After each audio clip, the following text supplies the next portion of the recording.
Queridos irmãos, eu quero vos cumprimentar com a paz do Senhor Jesus. Nós estamos aqui dando sequência a mais uma videoaula sobre a escola bíblica, correto?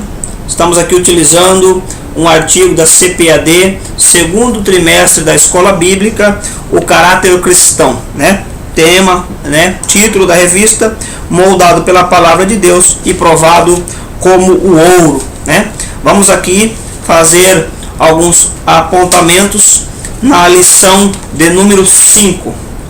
Lição de número 5. Título da lição de número 5, Jacó, um exemplo de caráter restaurado. Nós estamos aqui, observando. Se você não tiver este exemplar da revista, se você não possuir este exemplar, não se preocupe, você vai encontrar o texto em apreço, na Bíblia Sagrada, em Gênesis capítulo 25, correto? Você vai encontrar o versículo 28 até o verso 34. Você vai encontrar em Gênesis capítulo 32, versículo 24, 27, 28 e o versículo de número 30, ok?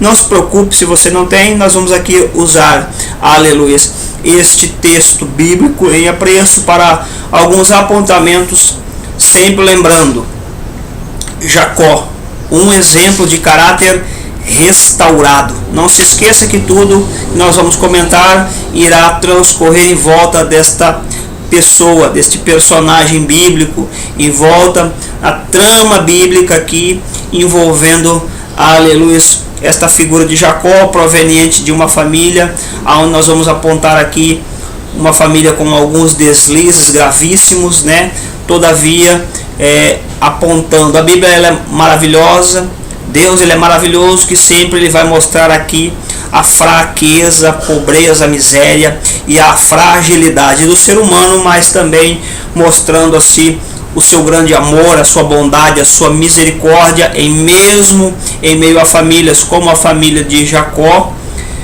Deus chamando alguém para o exercício de uma função sobre a face dessa terra. Isto é um pano de fundo, um caráter introdutório, observando que, para aqueles que já conhecem a palavra de Deus, sabem que Jacó, o seu nome significa suplantador. Nós vemos que no livro de Gênesis, nós interessantíssimo que no livro de Gênesis nós vamos encontrar aqui o nome Jacó, porque um caráter suplantador ou um caráter enganador. Nós vemos que havia uma profecia, há uma profecia na Bíblia Sagrada, em Gênesis capítulo 25 e verso de número 22, falando dos dois filhos que estavam no ventre de Rebeca. Para quem não sabe, Rebeca ela era estéril, e pela bondade, misericórdia, pelas orações, que ali Isaac apresentando a Deus e sua família também, Deus estende as mãos e realiza o milagre, da gestação. E na gestação de Rebeca, duas crianças brigando no ventre. Gênesis 25, verso 22, há uma profecia dizendo que dois reinos sairiam daquele ventre. Vamos entender um pouquinho mais, O texto áureo fala assim em Romanos 9 e verso 13. O que diz Romanos 9, verso 13? Texto áureo, como está escrito: amei Jacó e aborreci a Esaú. Vamos entender o texto áureo. Não é que Deus faz acepção de pessoas. Aqui está dizendo de princípios, de chamados específicos de Deus para o homem, para pessoas sobre a face dessa terra, para o exercício, desempenho de propósitos designados por Deus. Deus reserva o direito, na sua presciência, de escolher quem Ele quer para utilizar como instrumento sobre a face desta terra, ok?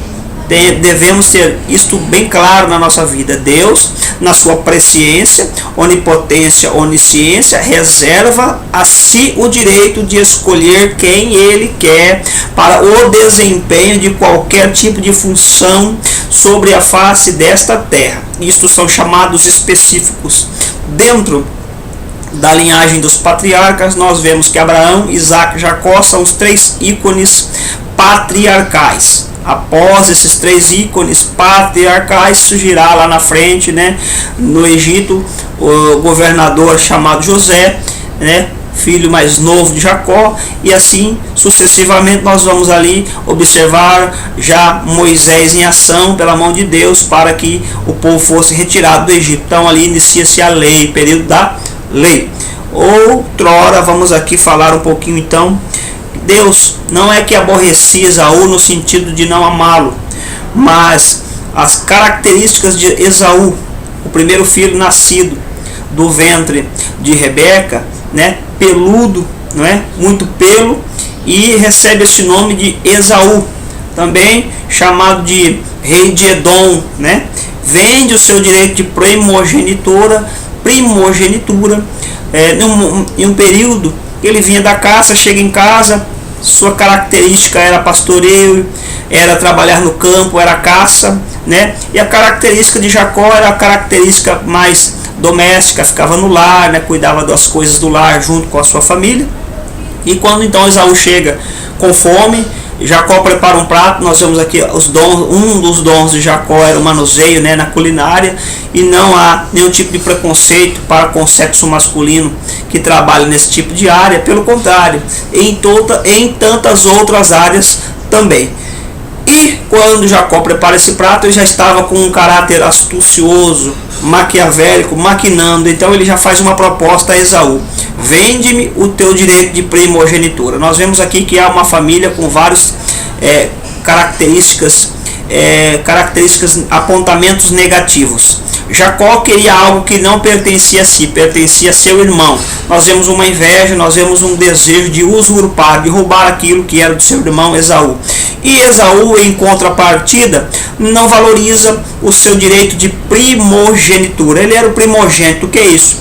A bênção do pai sobre a vida do filho mais velho, a qual iria levar o nome do clã adiante. A bênção da prosperidade, seria o líder, né? Todos os demais da família deveriam obedecê-lo.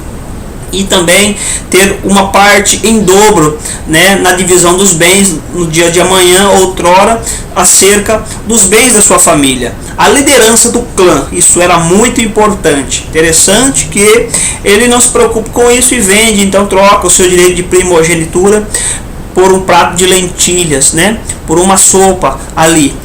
Isso mostra pessoas que não valorizam aquilo que tem, né? Se você não valorizar aquilo que tem, não der valor ao teu chamado, não der valor às coisas que Deus tem para a tua vida, né? Deus ele irá dizer para mim e para você: aborreci a Esaú, ou seja, Deus ele se entristece com isso. Então aqui é sobre um chamado da primogenitura, não um chamado da salvação. Chamado universal da salvação, João 3,16. Deus amou o mundo de tal maneira que entregou o seu Filho unigênito para que todo aquele que nele crê não pereça. Não há acepção de pessoas no chamado da salvação. Há o livre-arbítrio. O inferno está posto e o homem caminha para ele com os seus próprios pés, por não crer, por não obedecer e por não observar aquilo que é a porta estreita, que é Jesus, o Senhor e Salvador. Observando mais um pouquinho aqui, nós observamos que Jacó tem ajuda, o auxílio. Outra característica negativa na vida de Rebeca aqui: Rebeca era uma mãe que ela se agradava mais do seu filho Jacó. Nós vemos que isso não deve acontecer, mas nós vemos um caráter aqui, desvio de comportamento muito sério. Muitas famílias hoje são destruídas porque às vezes os pais puxam a sardinha mais para um e para outro. Devemos ter muito cuidado, porque todos os filhos, muitas das vezes, ou alguém na família tem características distintas, mas não podemos fazer acepção, devemos ser justos e corretos. Mas Rebeca intenta um plano audacioso, maquiavélico e maldoso na intenção de enganar o seu esposo. Olha aqui, característica triste, deplorável, ao ponto da esposa aproveitar de uma situação na vida do seu marido que estava já com muita pouca visão, acamado, né, enfermo, deitado, aguardando o cumprimento dos seus dias sobre essa terra, e ele queria abençoar o seu filho primogênito, Esaú. Esaú vai à caça. Interessante que quando Esaú vai à caça preparando ali um prato de comida, uma bela refeição para o seu pai, Rebeca junto com Jacó, trama um plano maquiavélico, sacrifica um animal, cobre a pele de Jacó para que se aparentasse, assemelhasse a Esaú. O que acontece? Quando Esaú chega e leva a sua refeição para o seu pai, Isaac já tinha abençoado a Jacó, né? Por conta de ter sido enganado, ele abençoa, né? Profere ali as palavras de bênção, liderança sobre o clã, e ele seria o dominador da família.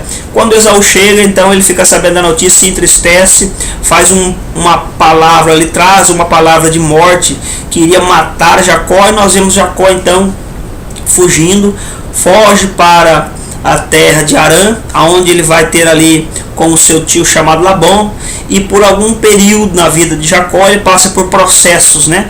E o primeiro processo que nós vemos na transformação de um caráter é entender que quando Jacó foge sem nada e deita, aleluia, em cima de uma pedra, Deus o aparece através de um sonho mostrando uma escada, e esta escada conduz aos céus, anjos subindo e descendo, e Deus fala com Jacó. Aqui nós vemos, amados, que mesmo o homem sendo falho, sendo muitas das vezes desvios de conduta sérios sobre a face desta terra, Deus, na sua presciência, havia elegido Jacó para a condução do clã das promessas aos filhos de Israel, a nação hebraica, melhor dizendo até então, e diz para Jacó que seria com ele. E Jacó naquele momento abre o seu coração. Então, quando nós temos um encontro real com Deus, em momentos de aflições e de dificuldades, não importa de qual seja a área em que elas surjam sobre as nossas vidas, o melhor que temos a fazer é abrir o nosso coração e ouvir a voz de Deus.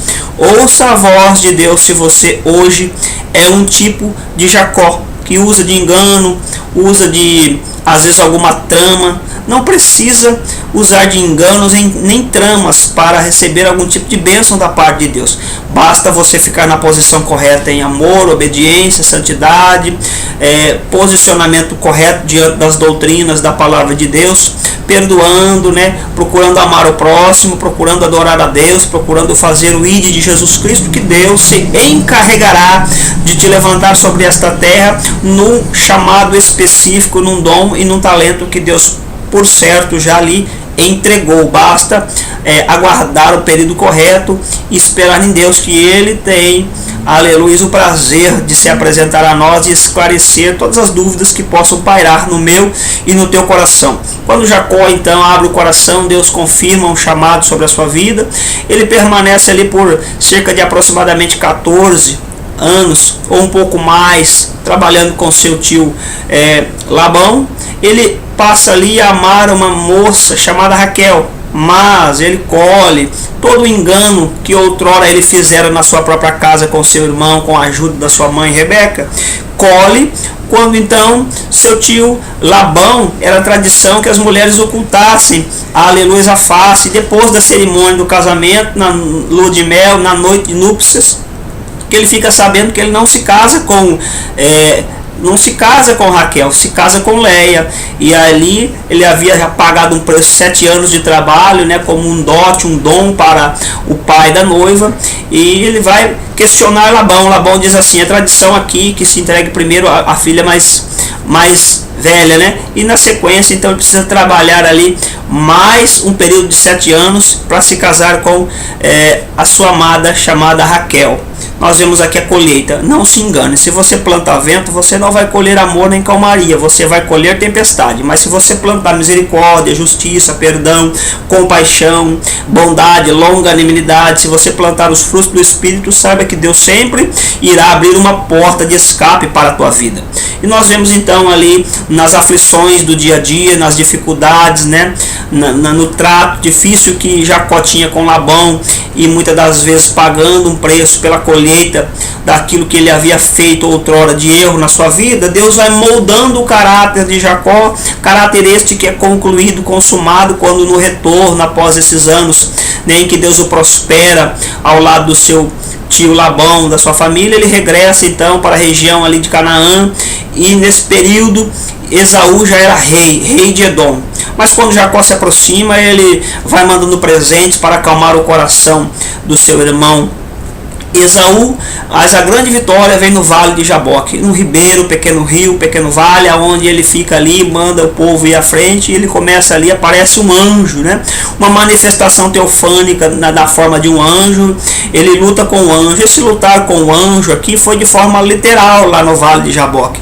E ele dizia: eu quero ser abençoado, eu quero ser abençoado. Hoje, lutar com o anjo no vale de Jaboque, para mim e para você, significa joelho no chão, vida de consagração, vida de louvor, perseverança, persistência, paciência numa vida em santidade, retidão, aguardando no silêncio uma resposta de Deus. Ele foi ferido na coxa, né? Passou daquele período em diante a se arrastar, a andar manquitolando, se é que podemos usar este termo.